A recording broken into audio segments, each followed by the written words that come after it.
Hello, class. The topic of this Shakespeare video is the comedy Much Ado About Nothing. There's the title page for the first and only quarto edition of Much Ado, published in 1600 by Andrew Wise and William Aspley. And these two men together would be responsible for many of the quarto editions published in the late 1590s, some of the best-selling, in fact, most of them history plays.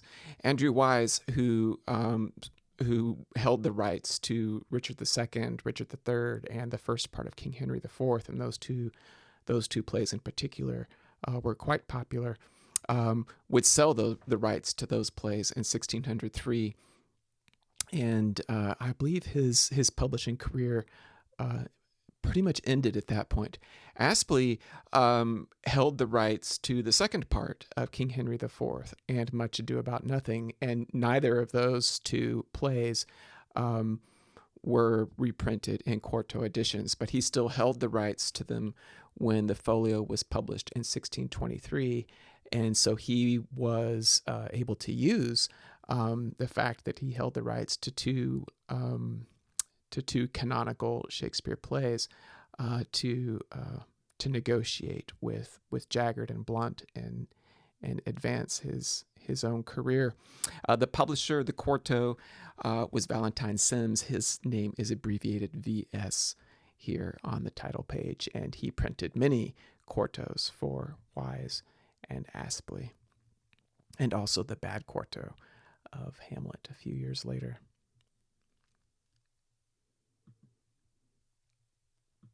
So only 4 of Shakespeare's plays are written entirely in verse, and all of those plays are history plays. The rest of Shakespeare's plays consist of a combination of verse and prose, with the comedies containing the highest concentration of prose. 72% of Much Ado About Nothing is prose, and that's second only to The Merry Wives of Windsor's 87%. Unlike other Shakespearean plays, one can't divide verse and prose lines in Much Ado based strictly on the social rank of the characters.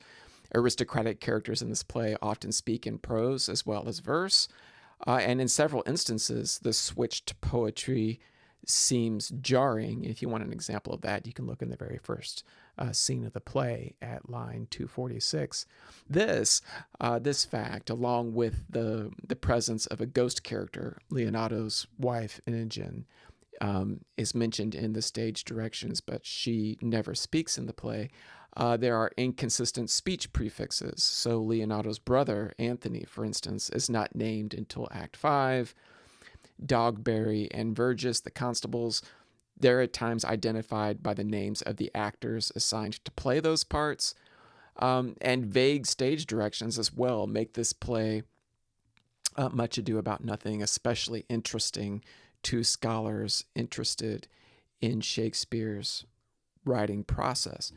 But at least some of the prose in Much Ado About Nothing is not authorial, but rather an artifact of the printing process.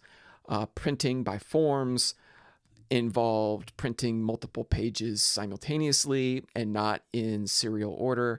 So this required careful planning in advance. The printer or his compositors would examine the manuscript they were working from and divide it in anticipation of page breaks in the printed text. This is a process called casting off.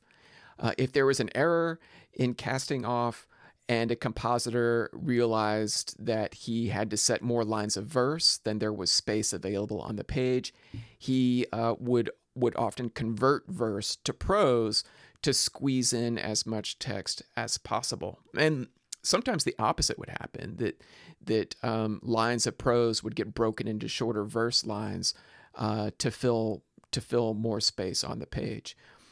In this example, I'm going to show you here the first leaf of signature G in Much Ado, this is Act 4, Scene 1, a critical moment in the play, actually.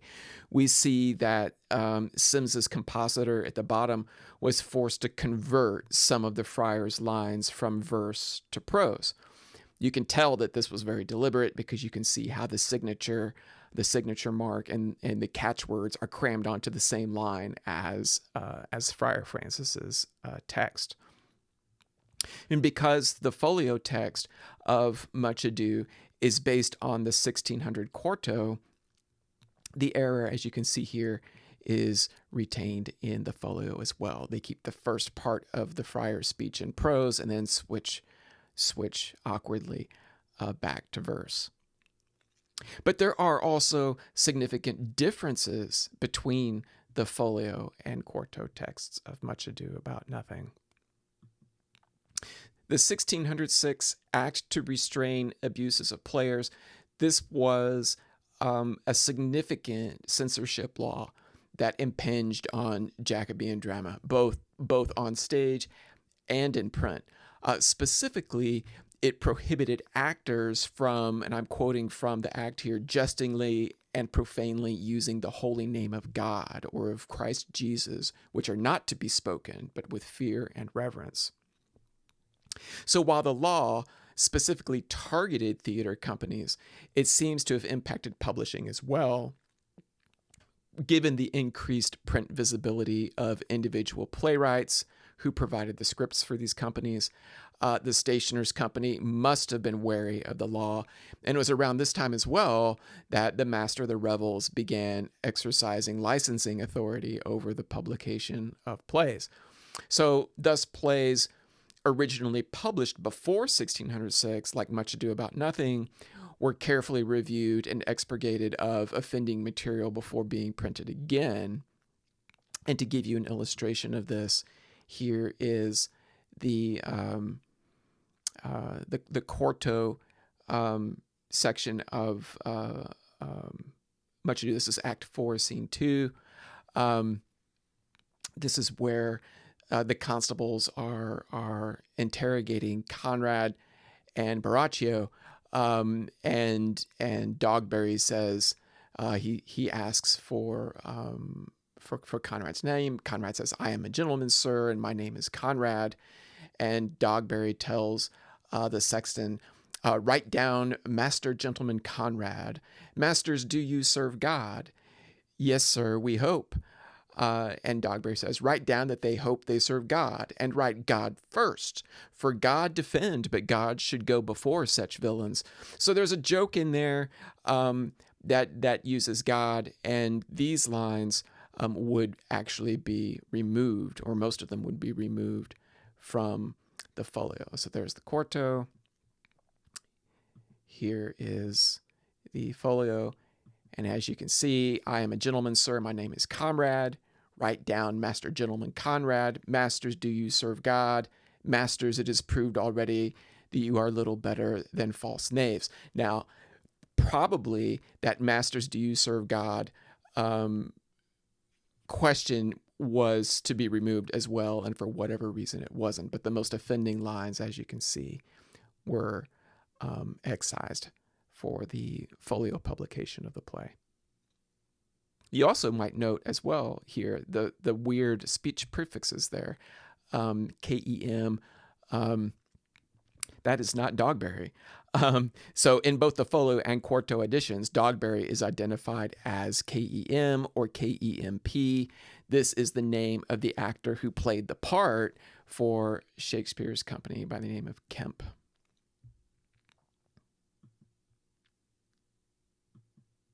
So the noun nothing and the adverbial noting were homophones in Elizabethan England. If you want an example, you can see the witty banter between Balthazar and Pedro in Act 2, Scene 3, lines 50 to 53, where they play on this similarity between the sounds nothing and noting. The title of the play announces that this is a play about predicaments like heroes' infidelity that turn out to be nothing.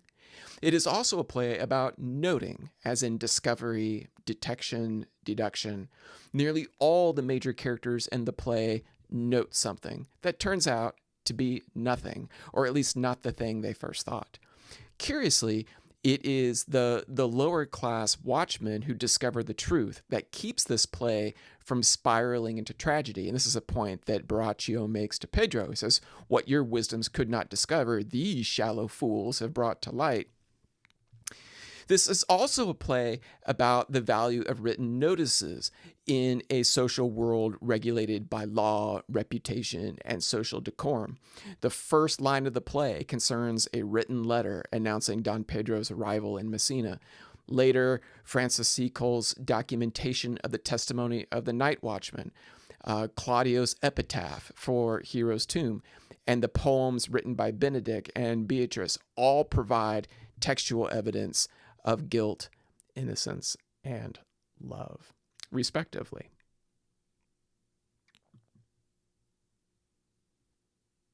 So let's talk a little bit now about the characters in the play. As usual, I don't list all the characters here. I'll just put the ones on screen that will be central to my my overview of specific scenes a little later in this video. We'll start with the Messina group. Leonardo, who is the governor of Messina. This is a city on the island of Sicily, which in Shakespeare's time was ruled by the Spanish kingdom of Aragon. His daughter, Hero, is one of the love interests in the play. The other is her cousin, Beatrice. At the very beginning of the play, the very first act, Leonardo receives an Aragonian prince, Don Pedro, who is accompanied by two Italians. There's Claudio, who's a young, he's the younger of the two, an Italian soldier from Florence, whose loyalty and courage and battle have earned him preferential treatment from Don Pedro, much to the consternation of Don John, whom we'll talk about in a few minutes. Claudio has a friend, an older friend, Benedict, and they become the suitors of Hero and Beatrice. Two very different relationships in the play. So I mentioned Don John a moment ago. Don John is Pedro's half-brother, so he's sometimes referred to as the bastard in the play, and he has a companion named Borachio. And then two other characters I want to mention are the constables, Dogberry and Verges. And they wind up deputizing the night watchman, who will eventually discover the machination of Don John and Borachio. We'll take a look at that scene a little later. So this is an 18th century print illustrating the play. I'll show these from time to time in these videos. Let you take a look at them and see if you can figure out which scene is being represented and identify the characters. Most of the major characters I just mentioned are shown here. You can pause the video if you want. Take a look at this to see if you can identify which part of the play is portrayed here. It is, in fact, Act 4, Scene 1, the very dramatic rejection at the altar scene. And we have Friar Francis, of course. And there is Hero. She's fainted. She's just been accused of infidelity by this man, who is Claudio, of course. And there is Hero's father, Leonardo, saying, "Oh, why me? Why did I have children?" And then that would be Don John, the bastard, who's responsible for setting up this horrible situation. There's Don Pedro. And then this would be Beatrice and Benedict. They are. And then in the back there, sort of in the shadows, I don't know which is which, but I'm guessing they would be Margaret and Ursula. So but before I get into specific scenes, I'll go ahead and give a synopsis of the play. There are 17 scenes, I think. Did I count that right? 9, 10, 11, 12, 13, 14, 15. Yeah, 17 scenes spread across 5 acts. And Act 1 has 3 scenes. And in this act, Leonardo, who's the governor of Messina, receives Don Pedro of Aragon, who's just completed a successful military campaign abroad. Pedro is accompanied by Claudio, Benedict, and his half-brother, the bastard, John. A previous romantic encounter between Beatrice and Benedict leads to a renewal of verbal hostilities between them, and a lot of the humor in the play comes from that, with both of them expressing their disdain for the opposite sex and repugnance at the idea of marriage. The young and inexperienced Claudio, meanwhile, reveals that he is in love with Leonardo's daughter, Hero. Benedict, who's older and more cynical, discourages these feelings, but Pedro offers his assistance in wooing Hero and negotiating with her father on Claudio's behalf. Borachio informs Don John of all of this, who sees an opportunity to sabotage the friendship between his brother and Claudio.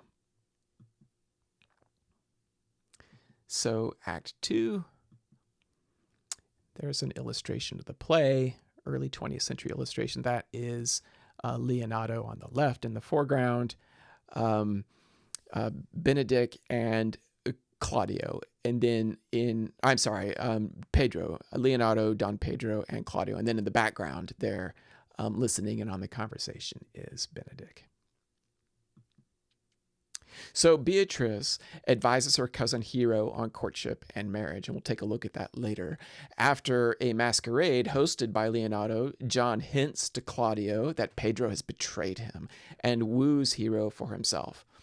Benedict corroborates John's account, but Pedro arrives with the announcement that he has succeeded in obtaining Hero's hand for Claudio. Having finalized the wedding arrangements, Leonardo, Pedro, and Hero devise a plot to bring Benedict and Beatrice to the altar as well. Meanwhile, having failed in his first attempt to divide Claudio and Pedro, John and Borachio plan a more elaborate ruse to convince Claudio of Hero's infidelity.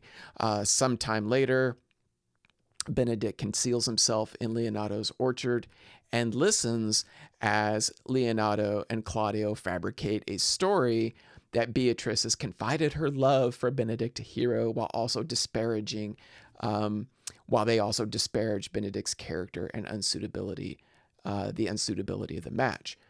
Benedict is shamed by the harsh judgment of his friends, and acknowledges his love for Beatrice and begins to think of marriage as a real possibility. Act 3, a very similar scene occurs, this time with Beatrice overhearing a conversation between Hero and Ursula. So it's in the same garden where Leonardo and Claudio effected Benedict's reversal on love and marriage, and Hero and Ursula have arranged to have a very similar conversation intended for Beatrice's unsuspecting ear. They divulge Benedict's secret love for Beatrice and speak favorably of his character while denouncing Beatrice's pridefulness and misandrist attitude. As expected, Beatrice feels shame over her past behavior and determines to take Benedict as her husband. While Pedro and Claudio celebrate the effect of their deception on Benedict in Act 2, John comes to inform them of Hero's infidelity and offers to prove it later that night by staking out her bedroom window, where he has arranged for Borachio to woo Margaret in the guise of Hero. After they have executed the deception, Borachio is overheard by the night watchman confessing his crime to Conrad. Both men are apprehended by the night watchman, and on the day of Claudio and Hero's wedding, Constable Dogberry and his deputy, Vergis, attempt to inform Leonardo of John's treachery, but their unpreparedness and Leonardo's hurry to get to the wedding thwart the possibility of averting disaster, which happens in the very next scene in Act 4. So Claudio impugns Hero's virtue at the wedding altar and spurns her, Mortified by the accusations against his daughter, Leonardo would rather she were dead. But the friar sees through all this. He supports Hero, and Hero, of course, denies everything. Benedict, for his part, defends Pedro and Claudio and believes that they must have been misled, that it's probably the doings of Don John. He's right, of course. The friar proposes that they conceal Hero and announce her death to the public, hoping that remorse and grief will mitigate the effects of the slander brought against her. Meanwhile, distraught over her cousin's treatment, Beatrice tells Benedict that to merit her love, he must be a man and challenge Claudio to a duel. Meanwhile, the sexton Francis Secole records the testimony of the watchman who apprehended Borachio and Verges.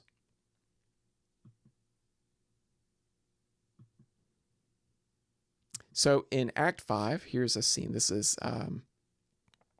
Claudio placing the epitaph at Hero's tomb.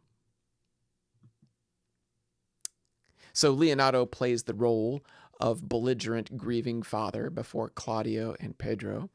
Meanwhile, Benedict challenges Claudio to a duel, but is not taken seriously. They just want to talk about Beatrice. The discovery that John has fled Messina raises suspicion, however. Dogberry and Verges arrive with Borachio and Conrad. Overcome with sudden remorse, Borachio confesses to his involvement in John's machination. Realizing their error, Claudio and Pedro apologize to Leonardo, which he accepts on two conditions. First, that Claudio compose an epitaph pronouncing Hero's innocence and emplace it on her tomb. And second, that he wed his brother Anthony's daughter the next morning. Of course, it's not really Anthony's daughter. It is Hero in disguise. Meanwhile, Benedict seeks Margaret's advice in wooing Beatrice. She asks for a flattering sonnet in return for her help, but Benedict, he tries, but he admits that he's no poet. Beatrice insists that Benedict avenge Hero's loss of reputation, but Claudio is suddenly absolved when Ursula enters with the news of Borachio's confession, and it reveals that Claudio and Pedro had both been duped by Don John. Prior to their wedding, Hero finally reveals herself to an elated Claudio. She's not dead after all. Beatrice continues to torment Benedict, but unexchanged love sonnets reveal their true love for each other. At the very end of the play, news comes that John has been captured, but Leonardo defers his punishment until after the wedding celebration. And so the play ends. So at this point, we will take a look at about 8-9 scenes from the play and see how some of the points are developed in a little more detail. So I've got two scenes listed together here. Act 1, Scene 1, starting at line 189, and Act 2, Scene 1, starting at line 213. And both of these scenes involve Benedict and his opinions on marriage.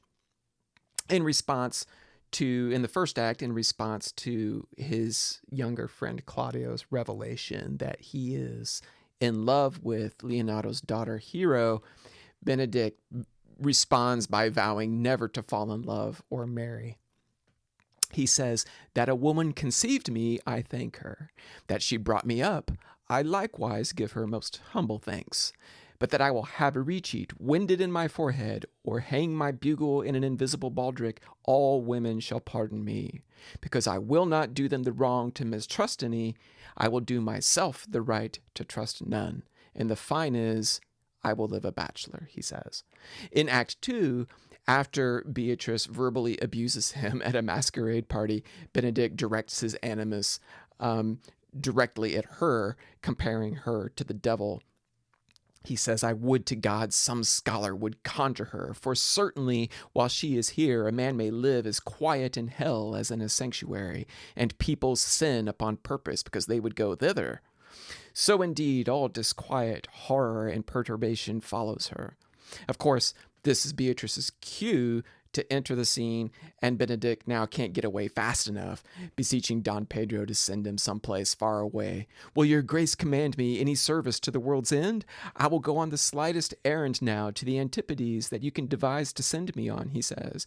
I will fetch you a toothpicker now from the furthest inch of Asia, bring you the length of Prester John's foot, fetch you a hair off the great Cham's beard, do you any embassage to the pygmies, rather than hold 3 words conference with this harpy.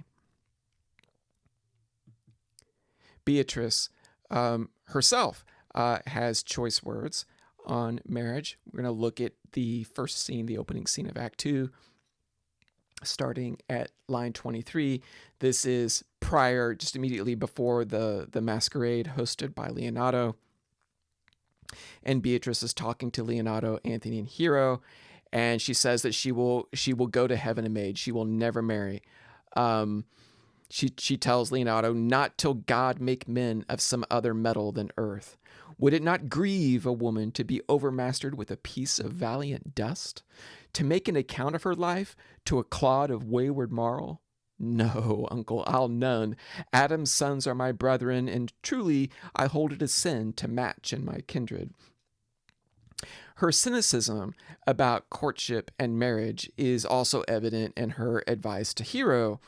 Appropriate to the occasion of their conversation in this scene, which is a masquerade, she compares the process of courtship to wedding and to the married life. She compares it to a dance. And she says, it begins strong and vigorous, but ends with exhaustion and regret. She says, hear me, Hero, wooing, wedding, and repenting is as a Scotch jig, a measure, and a cinq pas. The first suit is hot and hasty, like a Scotch jig, and full as fantastical. The wedding, mannerly modest as a measure, full of state and ancientry. And then comes repentance, and with his bad legs falls into the cinq pas, faster and faster, till he sink into his grave. Act 2, Scene 3, starting at line 82. This is a famous scene where Leonato, Pedro, and Claudio set up Benedict to overhear them in the orchard. They're playing the role of love gods. That's one of Pedro's lines. They're gonna play the role of Cupid themselves and bring Benedict and Beatrice together. And they see an opportunity when Benedict is listening in on them in the orchard. And so they start talking about Beatrice's secret love for Benedict. And Claudio says, he sees Benedict listening, says, bait the hook well, this fish will bite. And angling and fishing metaphors are a feature not only of this scene, but of the next scene involving Ursula and Hero, who are doing much the same thing, playing the same role with Beatrice. So the men go on about how Beatrice writes these confessional letters about her love for him, and then she tears them to pieces. And they talk about what an appropriate match she would be for Benedict, but that she would be better off dead than to be rejected and scorned by him. Claudio says, Hero thinks, surely she will die, for, she says, she will die if he love her not. And she will die ere she make her love known, and she will die if he woo her, rather than she will bate one breath of her accustomed crossness. Pedro says in response to this, she doth well, if she would make tender of her love, 'tis very possible he'll scorn it, for the man, as you know all, hath a contemptible spirit. After hearing this, Benedict is ashamed of his behavior. He admits that he does have feelings for Beatrice, although I don't quite know what to make of his line, I will be horribly in love with her. It seems ambivalent, but his determination to marry her seems motivated as much, if not more, by social pressure, to have the approval of his friends, than he seems motivated by personal feelings of love.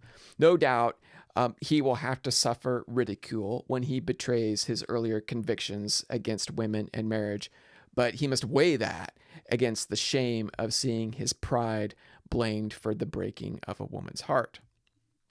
He says, I hear how I am censured. They say I will bear myself proudly if I perceive the love come from her. They say, too, that she will rather die than give any sign of affection. I did never think to marry. I must not seem proud. Happy are they that hear their detractions and can put them to mending. So again, he seems motivated more by social pressure than by his personal feelings alone. Immediately after the scene in Act 3, the opening scene of Act 3, starting at line 15, we get a similar, nearly identical scene between Hero and Ursula in the same orchard, when they discover that Beatrice is listening in on their conversation. Ursula says, the pleasantest angling is to see the fish cut with her golden oars the silver stream and greedily devour the treacherous bait. So angle we for Beatrice. So again, there's another one of those fishing or angling metaphors there. They offer some of the same criticisms of Beatrice as the men earlier made against Benedict. Hero says, nature never framed a woman's heart of prouder stuff than that of Beatrice. She cannot love, nor take no shape nor project of affection. She is so self-endeared. They speak of Benedict's love for Beatrice, but reach the same conclusion as the men, that it is better that Benedict suffer a broken heart than to have to endure Beatrice's merciless scorn if his love is disclosed to her. Let Benedict, like covered fire, consume away in sighs, waste inwardly. It were a better death than die with mocks, which is as bad as die with tickling. As was the case with Benedict at the end of Act 2, the conversation here has its intended effect, but not without the same ambiguities for the audience, for the reader. Does Beatrice, does she act more from private emotions or concern for her public reputation? And here's part of her speech at the end of the scene. Stand I condemned for pride and scorn so much? Contempt farewell, and maiden pride adieu. No glory lives behind the back of such. And Benedict, love on, I will requite thee, taming my wild heart to thy loving hand. If thou dost love, my kindness shall incite thee to bind our loves up in a holy bond.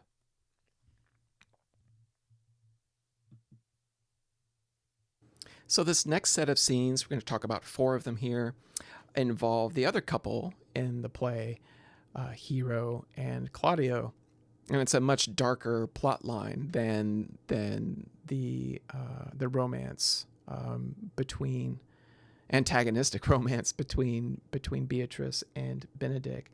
And the trouble for Claudio and Hero begins with Pedro's half-brother, John, who begins plotting against Claudio from the very beginning of the play. His antagonism toward Claudio is revealed right away. We learn from Conrad that John has done something to lose his half-brother Pedro's trust, and that Claudio may have been involved in some way in subverting or exposing whatever it was.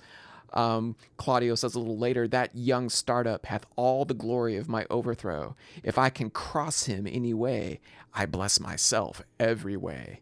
So this is a blasphemous play on words that enhances his malevolence very early in the play. It reminds me a lot of another great Shakespearean villain, Iago. His initial plan, which unfolds in Act 2, is to create a rivalry between Claudio and Pedro for Hero's hand in marriage. But that quickly falls apart. And since that fails, he then sets his sights on the woman herself, and a much more dastardly plot, and where he aims to convince both men, Claudio and Pedro, of Hero's unchasteness and infidelity, very, very similar to the villainous Iago's manipulation of Othello. Now, of course, in that play, the results are extraordinarily tragic. But here, thanks to the constables Dogberry and Verges and their deputized night watchmen, the plot is exposed, although it comes awfully close to going completely awry.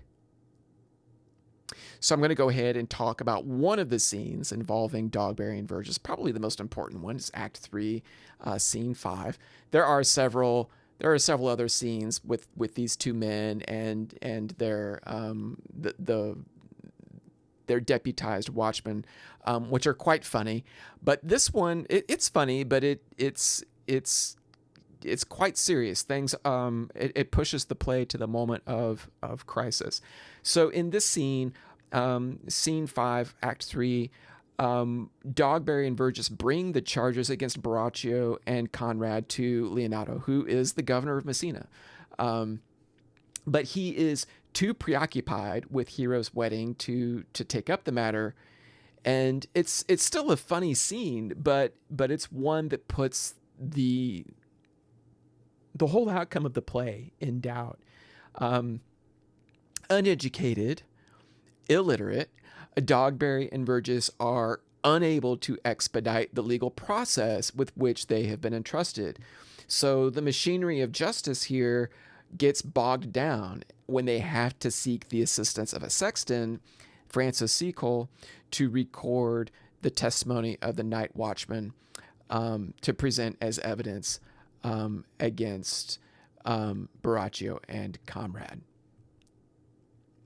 So because of this failure, we get the crisis in Act 4, Scene 1, where Claudio rejects Hero at the altar. And we're going to start a little later in the scene at line 118. Her father, Hero's father, Leonato, and the friar get most of these lines. Hero speaks at the very end of it. So in the aftermath of Claudio's accusations against Hero, Leonato here rather wishes his daughter dead than that she should have to endure the public shame and humiliation of her compromised virtue. He says, "She is fallen into a pit of ink that the wide sea hath drops too few to wash her clean again." This reminds me of one of Macbeth's speeches right after he murders King Duncan in Macbeth. The friar, however, notes her innocence, and he's one of the few characters in the play actually to note anything with accuracy and clarity.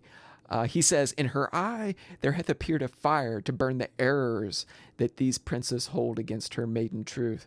Trust not my age, my reverence, calling, nor divinity, if this sweet lady lie not guiltless here under some biting error," he says. Hero herself protests her innocence in this scene. But it is a man's world against a woman's word, and it's going to require the action of men to restore her reputation, something that Beatrice herself understands with absolute clarity and some resentment too. And this comes out in the last scene we're going to talk about, which is also the first scene of Act 4, starting at line 296.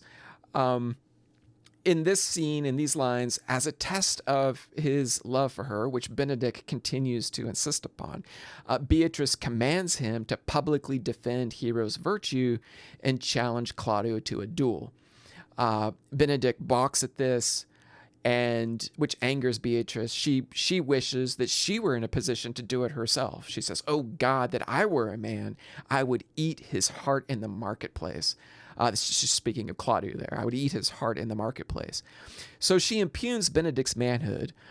It is more often, she says, that men unjustly assail a woman's honor than that men step forward to defend it.